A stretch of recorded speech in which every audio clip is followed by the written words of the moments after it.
siang Sobat Aldiva Media. Kali ini kita akan ngebahas mengenai pertandingan antara Thailand dan Vietnam di ajang AFF Cup U19, di mana hasil cukup menyakitkan bagi timnas Indonesia U19 kala berhasil memenangkan pertandingan terakhir melawan Myanmar dengan skor yang luar biasa meyakinkan 5-1, tapi mereka harus tersingkir atau tidak lolos dari babak kualifikasi karena ada hal-hal yang terindikasi memang merupakan sebuah match fixing, ya bisa disebut seperti itu, karena ada bukti-bukti yang cukup kuat, bisa dikategorikan seperti itu.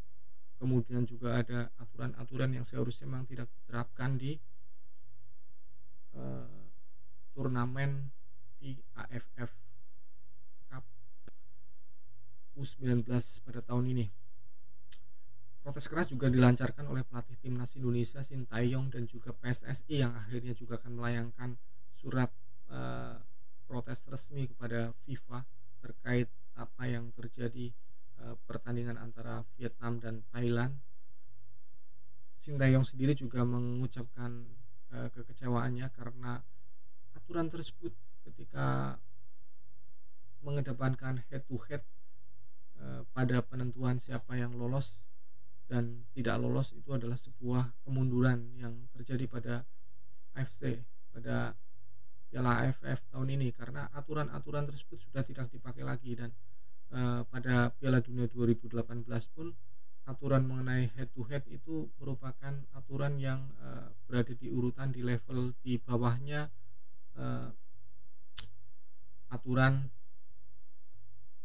selisih gol, ya. Jadi di Piala Dunia dari FIFA aturannya sendiri, aturan FIFA tahun 2018 bahwa aturan untuk penentuan lolos dan tidak lolos urutannya dari atas tentu saja adalah besarnya poin, kemudian yang di bawahnya adalah selisih gol, dan di bawahnya lagi kalau misalnya sama selisih golnya baru head to head.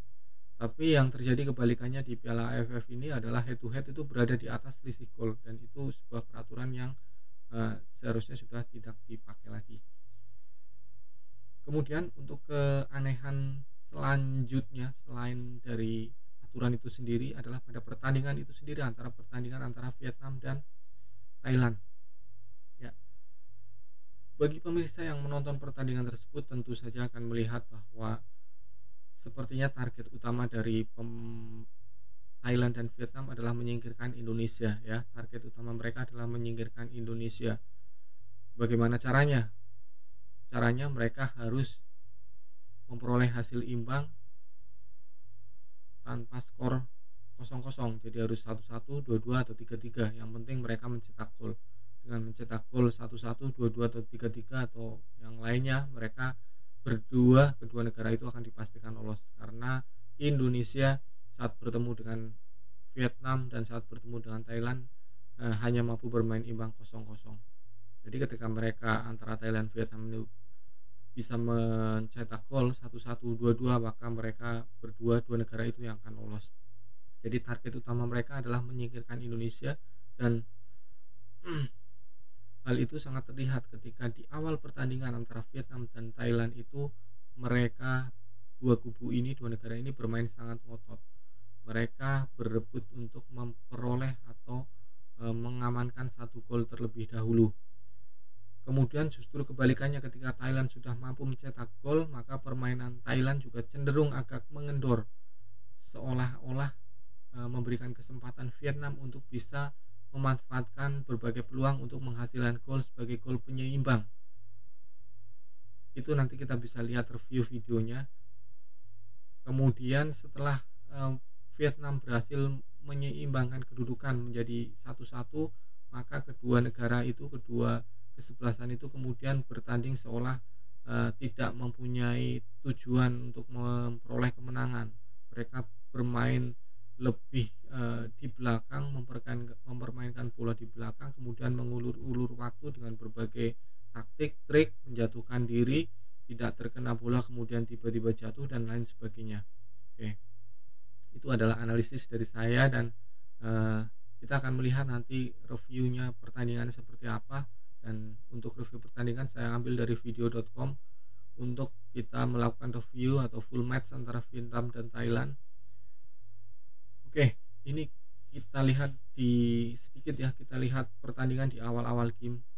Di awal-awal pertandingan kedua kesebelasan ini sangat otot ya. Mereka dari sisi kanan bisa saling mencetak gol. Ini di menit keempat ya, di menit keempat kita naik lagi, coba kita naik ke menit ke-8. Kita naik ke menit ke-8 ya. Thailand itu otot banget tuh, dia mencari bola sampai ke depan, pressing lawan mencetak gol. Pressing terus ya, intinya pressing terus. Kita coba naik ke menit ke-13. Menit 13. Tekawin Chansri. Awanat Saipech. Cukup rapi mereka main Thailand. Umpan lambung ke depan. Lalu jauh. Pressing. Menit ke-13. Kita coba lanjut ke menit di mana terjadinya gol. Terjadinya gol itu kita cari, kita percepat. Ini 62 itu masih kita coba lihat di menit ke-62. Dapat Thailand melakukan serangan dari sisi kiri.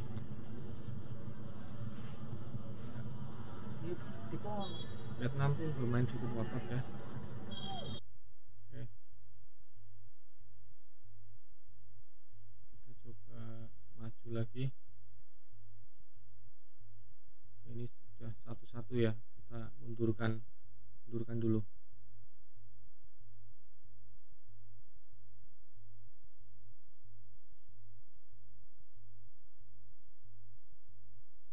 Oke, ini menjelang lemparan ke dalam untuk Thailand. Arbram balikan bola kepada Bukhari. Cukup baik Bukhari, angkat ke tengah. Masih mau dihalang oleh Trin Hong Chan. Sita. Tekawin Chansri. Kita lihat berbahaya. Arbram dan gol. Thailand sudah mencetak gol 1-0. Kalau kondisinya seperti ini 1-0 dan Indonesia menang melawan Myanmar, maka dipastikan yang lolos adalah Thailand dan Vietnam. Tetapi apa yang kita lihat pada pertandingan ini bahwa tujuan mereka adalah menyingkirkan Indonesia. Maka setelah itu Thailand akan bermain seolah-olah memberikan kesempatan kepada Vietnam untuk bisa menyamakan kedudukan. Kita lihat terjadinya gol yang kedua dan ini sangat terlihat jelas ya.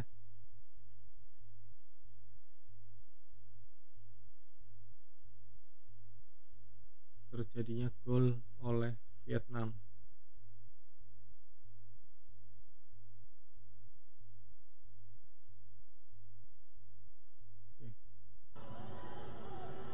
Berbahaya kali ini. Kita lihat. Nguyen Dit Bak. Nguyen Kok Viet ke belakang. Shooting langsung. Dan kalian lihat yang nomor 14 ini. Yang nomor 14 ini. Seharusnya dia bisa membuang bola. Karena bola itu sangat lurus dan dia sangat dekat dengan kakinya.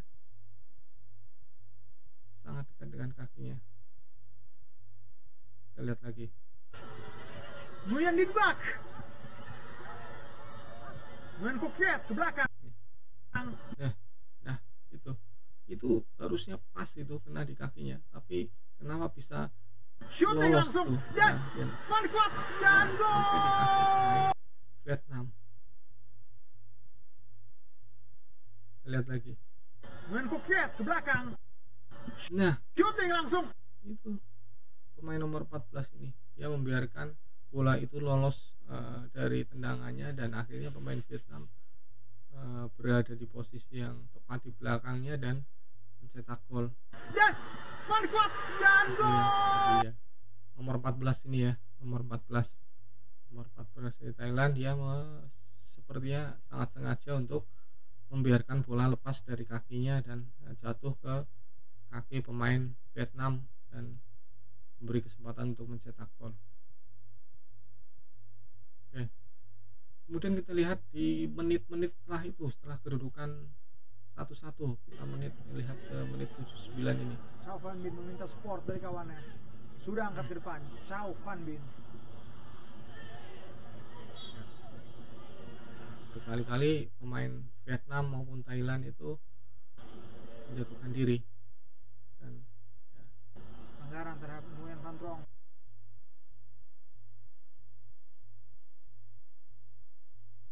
Ini sekarang ini ganti nih. Diganti pemain Thailand Chan. yang menjatuhkan diri. Nguyen Baolong. Oh, kontrol yang kurang cermat tadi dari Nguyen Baolong.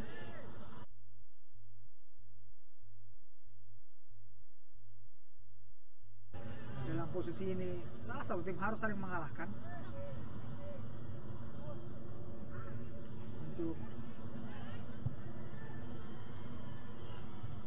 dapat membuat Pemain Indonesia lolos Vietnam ke maupun babak Thailand semifinal. ketika di belakang mendapat bola, kalau tidak mereka memperlambat permainan, maka mereka akan langsung buang bola ke tengah seperti itu.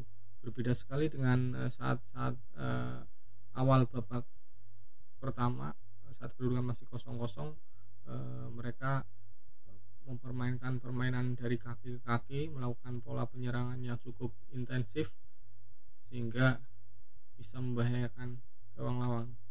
Tapi ketika permainan sudah memasuki kondisi imbang 1-1, nah terlihat mereka hanya bermain-main di belakang, dan pemain Thailand pun nggak ada yang mau ngejar. Kita lihat hanya bermain-main di belakang. Pemain Thailand tidak ada yang mau mengejar. Jadi dengan keunggulan ini mereka memang kondisi yang seperti ini, mereka itu sudah dipastikan lolos ya. Dua negara ini sudah dipastikan lolos. Kalau enggak memperlambat tempo, ya bisa lah aja.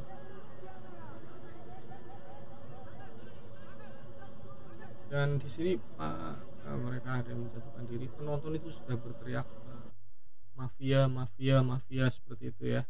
Jadi bahwa penonton juga sudah beranggapan seperti itu, adanya mafia pertandingan.